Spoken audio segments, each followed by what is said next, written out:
geopolitics concerns all of us. It's defining the world that we all live in, from trade to the multilateral system, international law, security, war and peace. And we believe that Kenya, and Nairobi in particular, is a natural place to have an academy like this. Kenya is a rising regional power.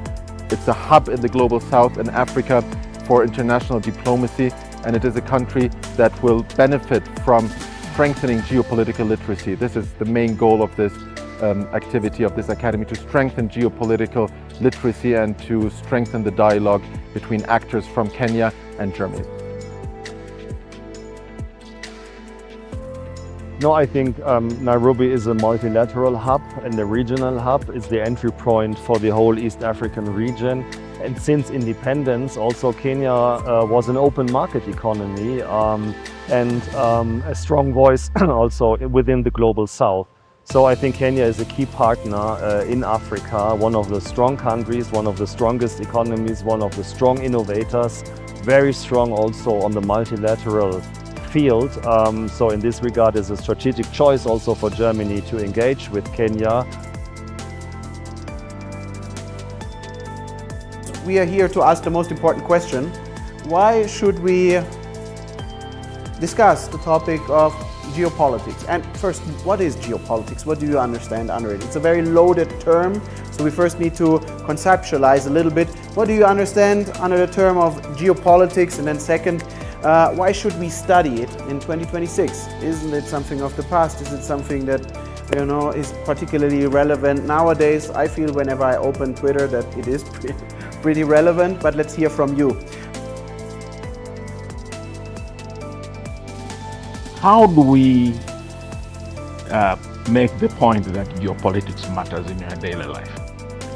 So I decided that I would speak briefly on the one thing that everyone here knows, and that is the Mau Mau uprising. Many people in Kenya see it as a local, regional thing. But geopolitically, actually, to this day, the Mau Mau remains the most global Kenyan event. From 52 to 1960, the British built 100 detention camps. 100.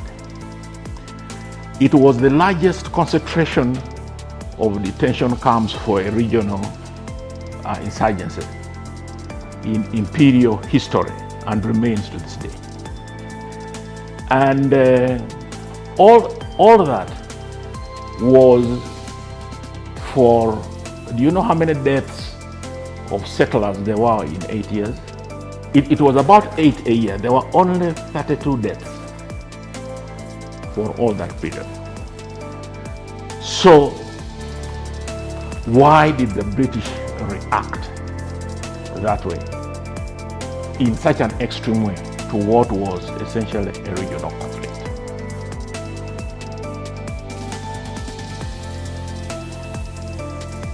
Everybody else here, I believe, would have a take on why it matters, why geopolitics matters to them as an individual, and why I think geopolitics matters is in the context of economic geopolitics. What do I mean by economic geopolitics?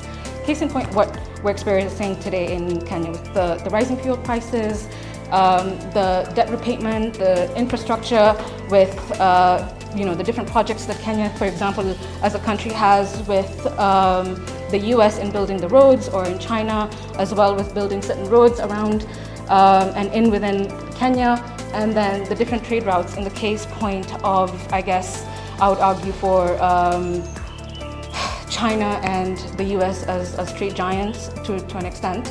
And these shapes the cost of living, of job markets, and the development in the city.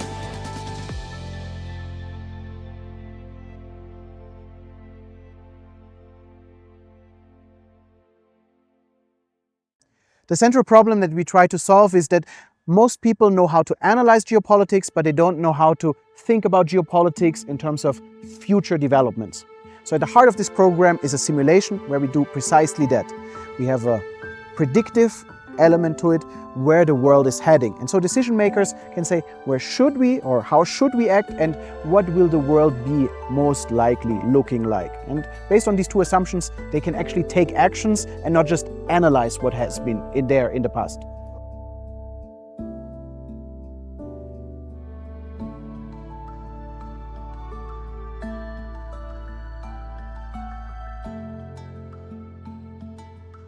We are working at the current context of the global geopolitics. So whatever is happening in Iran, so keeping in mind.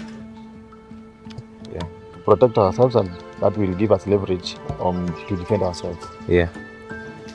Now, India cooperates with the United States, for instance, in the Indo-Pacific, maintains long-standing defense and energy ties with Russia, and also engages economically with Europe, and continues managing a complex relationship with China. So as of May 2026, the Pan-Latin American Alliance faces rising US-China competition, with Colombia's May 31st, 2026 elections acting as a key inflection point of either fragmentation or cohesion.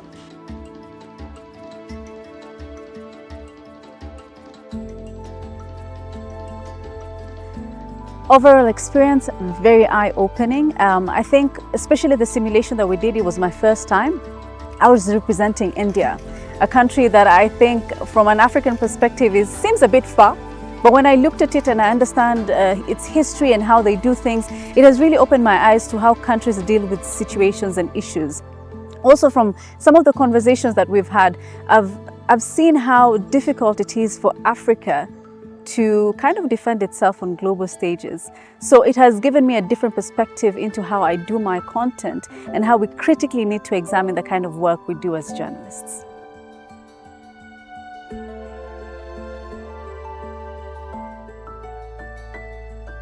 For me, this has been very eye-opening and has really expanded my little information on geopolitics. And we're able to see a lot of the rest of the world restructuring, alliances, trade, partnerships. But that doesn't mean Africa is left out of it. If anything, we are right at the center of it.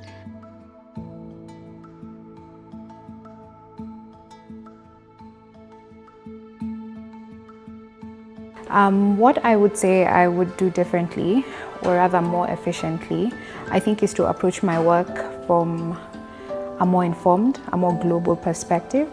We work largely making briefs, making policy recommendations, writing opinions, and the department that I'm in, we work a lot with the UN and international organizations. So courses like this really help you connect international events, global events, particularly geopolitical events, and it helps you understand your interests as a country, your leverage and your opportunities in this geo-evolving landscape. So I think the Nairobi Geo Academy was something that was quite innovative. I've attended some few other academies before, but this one particularly hit the spot in terms of if you really want to discuss geoeconomics.